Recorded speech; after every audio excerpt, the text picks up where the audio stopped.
Хаварисани возила со години лежат неподвижни и скапуваат неупотребливи. Станарите од зградата на Бетон мака мачат со искрашените возила. Им го одземаат просторот за приот до подрумите и не само што создаваат грда слика во овој дел од градот, туку и навлекуваат голем број змии, гуштери и други животни, зашто станарите стравуваат од нивно влегување во становите. Се собираат мачки и кучиња скитници, а дополнително што при секој пороен дожд влегува вода во подрумите и им прави големи штети.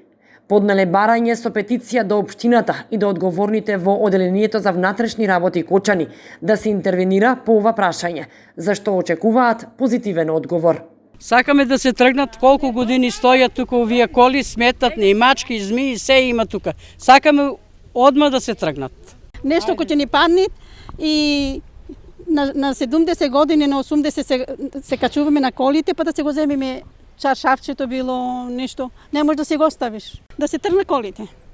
Да се тргне. Најважно и тука да се очисти и да биде чисто, треба ќе се порасне, па и за децата што ќе излезат, не смеш да го пуштиш да излези да игра.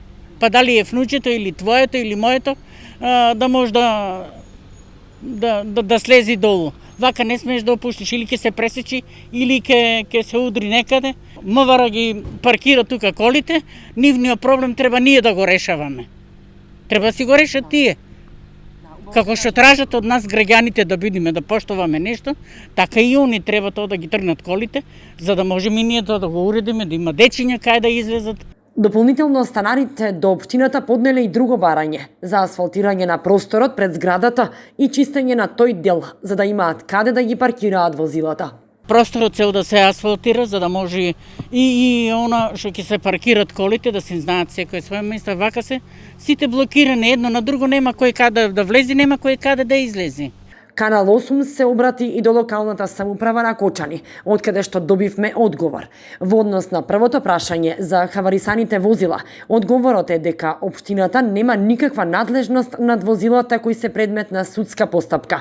Во однос на второто барање за паркинг просторот пред зградата, од општината одговорија дека истото ќе биде разгледано и согласно урбанистичкиот план ќе се види дали станува збор за јавна прометна површина и дали на таа површина е предвиден паркинг за возилата. Ако согласно урбанистичкиот план е предвидено да биде паркинг, тогаш локалната самоуправа ќе го асфалтира тој дел. Канал 8 побара одговор и од надлежните во Оделението за внатрешни работи Кочани, кои велат дека станарите сосема со право реагираат, бидејќи возилата со години стојат таму и представуваат грда слика на градот и им прават проблеми на станарите. И додадоа дека за одредени возила постапката е завршена и истите наскоро ќе бидат отстранети, а за останатите станарите пак да поднесат писмено барање и петиција до Оделението за внатрешни работи и тие ќе постапиле согласно барањето. Од Агенцијата за одземен имот некои возила скоро биле земени, а другите кои се во полоша состојба останаа, така што од полицијата вела дека истите треба да се тргнат на локација кај старата касарна и дека ќе постапиле позитивно на барањето на станарите.